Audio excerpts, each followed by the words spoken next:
Don't you take her away. Dad, please. Miles Hartley froze in the kitchen doorway, his suitcase still rolling behind him, the wheels whispering over the tile. He'd come home early from overseas, imagining a movie-perfect moment, his 4-year-old son sprinting into his arms laughing, reaching for the small, stuffed bear Miles had brought back as a surprise. Instead, he saw little Caleb clinging to a woman in a plain gray apron as if she were the last solid thing in a sinking world. The woman's shoulders shook with quiet sobs. When she turned, her face was streaked with tears, startled, cornered, like someone caught feeling too much. "I'm Tanya Reed," she said softly, voice trembling. "The agency sent me when the last nanny quit. I didn't mean to." Her words tangled as Caleb tightened his grip. Miles tried to speak, but his son's next sentence hit harder than any boardroom blow. "She helps me breathe, Daddy?" Tanya swallowed, wiping her cheeks with the back of her hand. "He has nightmares," she admitted. "He calls out for someone and there's no one but me. Tonight I burned the rice and started crying. Then he told me he wished I was his mom." The stove hissed forgotten while Miles stood there realizing gifts couldn't hold a child through the dark. Miles crouched, arms open, voice cracking. "Caleb, I'm here." The boy hesitated, then stepped forward slowly, testing the hug before melting into it. Miles held him tight and looked up at Tanya with a new kind of humility. "Please," he said, "don't go. Help me learn how to be the dad he actually needs." Tanya didn't answer right away. She just stood there, fingers twisting the edge of her apron until the fabric puckered her chest, rising in short, careful breaths, like she was trying not to fall apart in front of them.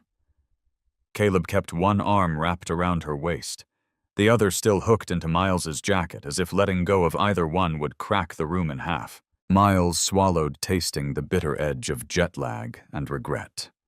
The kitchen smelled faintly of scorched rice and dish soap. Small, ordinary things that suddenly felt like evidence. "Caleb," he murmured, brushing a damp curl off his son's forehead. "Look at me." The boy's eyes lifted, red-rimmed and shiny, and Miles saw it fear not of monsters, but of being left behind again. Caleb's voice came out thin. "You're gonna send her away. People always go." Tanya flinched at that, her gaze dropping to the floor.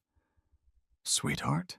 she whispered, but her throat tightened, and the word snapped into silence. A tear slid down her cheek, and she wiped it quickly like she had no right to cry in someone else's house. Miles stepped closer, slow and careful, like approaching a skittish animal. He looked from Caleb to Tanya. "I didn't know," he said, and it wasn't an excuse, it was a confession. His hand hovered, then rested lightly on Tanya's shoulder. Not a demand, just a steadying point. "I walked into boardrooms like I owned the world," he added, voice low, "and I didn't notice my own kid was drowning." Tanya's eyes finally met his, tired, brave, and still a little afraid. "I didn't plan to matter this much," she said. "I was just here." Miles nodded, the movement small, almost painful. He reached behind him, unzipped his suitcase, and pulled out the worn, stuffed bear. He held it out, but his gaze stayed on Caleb. "I brought this," he said softly. "But I should have brought me." Caleb took the bear with shaking hands, and then without warning he reached back for Tanya's apron again. Miles didn't stop him. He just tightened his arms around his son and said, clear as a promise, "No one's getting taken away tonight." Tanya let out a breath that sounded like it had been trapped in her ribs for weeks. She glanced at the stove, at the pot, still hissing like a warning, then back at Miles, her eyes glossy but steadying. "Sir." "Miles," she corrected herself, as if the title suddenly felt too sharp in a room this raw. "I'm sorry you walked into this." Miles shook his head once, slow.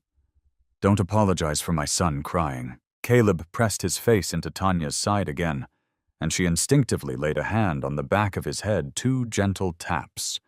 Then a slow stroke, the kind of rhythm that says, "I'm here without making a speech." Miles noticed how practiced it was. That's what twisted the knife. Tanya's voice dropped. The agency sent me after your last caregiver left. We talked twice on the phone, quick calls. You sounded busy. She didn't say it like an accusation. She said it like a fact you learned to live around. Miles's jaw tightened.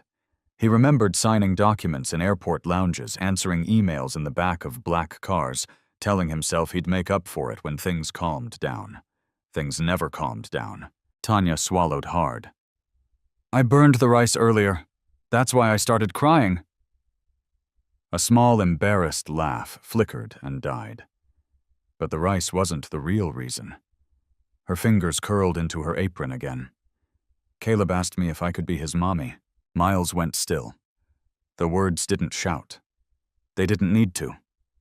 They landed heavy right in the space where a father is supposed to stand. Tanya blinked fast, refusing to let her tears spill again.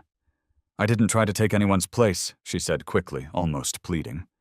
He wakes up shaking. Nightmares. He calls out for someone. Sometimes he says, Dad.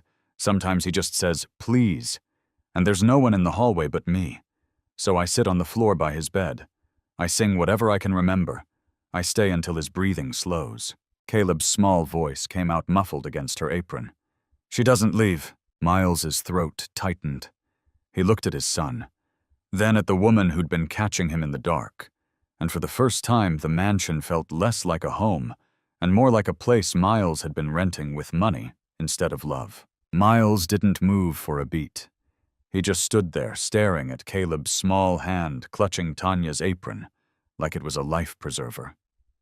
The kitchen lights hummed softly overhead, too bright for how heavy the air felt. Somewhere in the house, a clock ticked with the stubborn patience of something that had watched this silence grow. Miles cleared his throat, but the sound came out rough. I thought I was doing the right thing, he said, more to the tile floor than to either of them. Working my tail off, building something so he'd never have to worry. Tanya's gaze lifted, tired, steady, not unkind. She didn't raise her voice. She didn't need to. Miles, she said, and his name in her mouth sounded like a door closing. Money doesn't sit on the edge of a bed at 2 a.m. She nodded toward Caleb without looking away. It doesn't sing when a kid's chest is tight from crying. It doesn't hold a hand until the shaking stops. The words didn't sting like an insult. They stung like truth. Caleb sniffed, wiping his nose on Tanya's apron, then whispered, You leave, and you come back with stuff. Miles flinched, as if the boy had slapped him. His fingers tightened around the suitcase handle, then loosened. He let it go. The suitcase tipped slightly, and for the first time all night, the expensive leather looked out of place like a costume left in the wrong scene. He crouched again closer now, bringing his face level with his son's. His eyes were wet, and he didn't bother hiding it. Buddy, he said, voice breaking. I didn't know you were carrying that alone. Caleb's lip trembled. He didn't rush forward. He didn't leap the way Miles had pictured on the plane. He just watched him, careful, guarded like trust had turned into something fragile. Tanya placed her palm lightly on Caleb's back, a steadying warmth. Not pushing him, just there. And Miles right then understood what all his victories had missed. You can buy comfort, sure, but you can't purchase presence. Not the kind that keeps a child from feeling abandoned in the dark. Tanya's hand stayed on Caleb's back, moving in slow circles, like she was smoothing out a storm only she could see. The boy's breathing came in little bursts, inhale, hitch, exhale, until he finally found a rhythm again. Miles watched that the way a man watches a miracle he didn't earn. He wakes up almost every night, Tanya said quietly, eyes fixed on the floor, as if the tiles were safer than Miles's face. Not just a bad dream, real panic. She swallowed, and her throat worked hard around the words. He sits straight up like he's been dropped into cold water. Sometimes he can't even talk. He just gasps. She lifted her fingers, mimicking the tiny grab of air. I've learned to count with him. 4 in, hold, 4 out, over and over until his shoulders stop shaking. Caleb's fingers flexed against her apron, proving every sentence. Miles's chest tightened. He tried to picture it, his son alone in a big, quiet house, the walls too wide, the hallways too dark. He remembered those rushed updates he'd ignored. He'll grow out of it. Kids do this. He'd said it like a man checking a box. Tanya's voice cracked, but she kept going. He calls for you sometimes. Not angry, just hopeful. A tear slid down her cheek. She wiped it fast, embarrassed by it. And when no one comes, he starts calling for anybody. I sit by his bed. I hum songs my grandmother used to sing. I keep a nightlight on, even if it ruins the aesthetic. She gave a thin, tired smile that didn't reach her eyes. I just do what works. Miles looked at Caleb, at the bruised red around his eyes, the way he leaned into Tanya like a porch light in a blackout. His voice came out ragged. So while I was closing deals, he couldn't finish. Caleb whispered, barely audible. She stays till I'm not scared. Miles nodded once, slow, as if the movement might keep him from breaking. Then we're going to change things, he said, more promise than plan. And for the first time that night, Tanya didn't look like she was bracing to be blamed. She looked like she was waiting to see if Miles would finally show up. Miles's gaze drifted to the counter, his phone buzzing in silence, the screen lighting up with missed calls from people who expected him to keep winning. He stared at it like it belonged to someone else. Then he turned it face down, as if the tiniest act of defiance could buy back the last month. I can fix this, he said, but the words sounded thin in a kitchen where a 4-year-old had just admitted he needed help to breathe. Tanya shook her head gently. I'm not asking to stay, she whispered. And the way she said it, careful, respectful, made it worse, like she'd already practiced being dismissed. I didn't realize how deep it was until he said that thing about wanting a mom. Her mouth tightened, fighting for control. I was hired to clean, cook, keep the house running. Not. She glanced down at Caleb, whose cheek was pressed into her hip. Not become the person he reaches for when the dark shows up. Caleb's fingers curled tighter around her apron. Please don't go, he murmured. Not dramatic, just tired. Like he'd asked that question too many times in his short life. Miles felt something in him crack quiet and irreversible. He'd negotiated million-dollar contracts without breaking a sweat. He'd stared down competitors, fired people, rebuilt teams. But right now, in front of his son's shaking shoulders and Tanya's tear-bright eyes, he couldn't buy his way out. He couldn't solve it with a check or a toy or a grand promise about the future. He crouched again, closer than before, and let his voice drop to something honest. Buddy, he said, thumb brushing the damp under Caleb's eye, I thought providing was love. He swallowed hard. But I'm standing here and I can see it, love is showing up. It's staying. Tanya's eyes lifted equal parts, soft and firm. Then show him, she said. Not tomorrow, not after the next trip. Tonight. Miles nodded once, the kind of nod that costs you something. Okay, he breathed. Tonight. And every night after. Miles held his arms open and stayed perfectly still, like he was afraid a sudden move would send Caleb running back into the only shelter he trusted. The kitchen felt too quiet now, just the faint hiss from the stove, and the soft sniffle Caleb tried to swallow. Come here, buddy, Miles said, and his voice didn't sound like the one that filled conference rooms. It sounded smaller. Human. No speeches, no gifts. Just me. Caleb didn't move. His eyes flicked up to Tanya first, checking her face the way a sailor checks the sky. Tanya didn't coax him. She didn't push.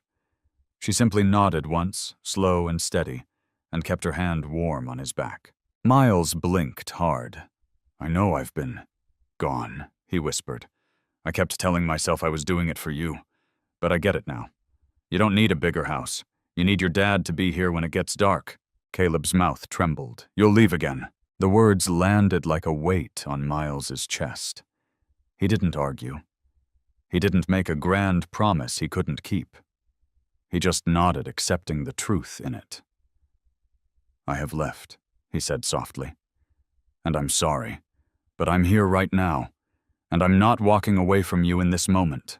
Caleb's fingers loosened from Tanya's apron just a little. Then he grabbed it again, frightened by his own courage. His bare feet shifted on the tile, one small step forward, then a pause, like testing the edge of cold water. Miles didn't rush him. He breathed with him the way Tanya had described. In, hold, out. Finally, Caleb took another step. Then another. His face, scrunched, tight eyes squeezed shut, as if he couldn't stand to watch himself hope. When he reached Miles, he didn't leap. He simply folded into him slow, careful, until his small body surrendered to the warmth. Miles wrapped him up like he'd been starving for this. His voice cracked against Caleb's hair. "I've got you," he whispered. "I've got you." And behind them, Tanya covered her mouth with one hand, blinking fast, quietly, witnessing the moment a father stopped being a stranger. Miles kept his arms around Caleb a second longer than necessary, as if letting go might undo what had just happened. He felt the boy's heartbeat slow against his chest, still quick, but no longer frantic. Caleb's small fingers clutched the lapel of Miles's jacket, wrinkling the expensive fabric like it didn't matter. And maybe it didn't. Caleb lifted his face just enough to whisper, breath warm and shaky, "Don't make her leave." The sentence hit Miles right in the ribs. He looked over Caleb's head at Tanya. She stood a few feet away, hands twisting her apron again tight until her knuckles went pale. Her chin was lifted, but her eyes weren't hard. They were guarded. The look of someone who'd been thanked before, right before being replaced. "I understand," Tanya said quietly, like she was bracing for the inevitable. "I didn't mean to get in the middle of anything. If you want me to go, I will." Miles's throat worked. He could hear the old version of himself, efficient, controlled, ready to tidy this up with a payout and a polite goodbye. But then Caleb's head sank back into his shoulder, and Miles felt how light his son was. How easy it had been to miss the weight of him. "No," Miles said, the word coming out rough. He steadied his voice and tried again. "No, Tanya, I don't want you to leave." Tanya blinked, stunned, as if she hadn't allowed herself to imagine that answer. "Sir Miles, this is your home, your son. I was hired to keep things running." Miles finished nodding. He loosened his hold just enough to look at Caleb, then back at Tanya. "But you didn't just keep the house running. You kept him." "Okay." His eyes burned, and he didn't look away this time. "And you showed me what I've been refusing to see." Caleb's voice rose urgent again. "She stays." Miles pressed a kiss to his son's forehead, awkward, honest, new. "Yes," he said, "if Tanya's willing."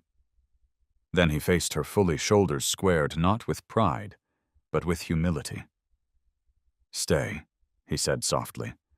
"Not just because he needs you, because I need to learn how to be the father he deserves, and I think you're the only one brave enough to tell me the truth." Later that night, the mansion finally went quiet. The real kind of quiet, not the lonely kind.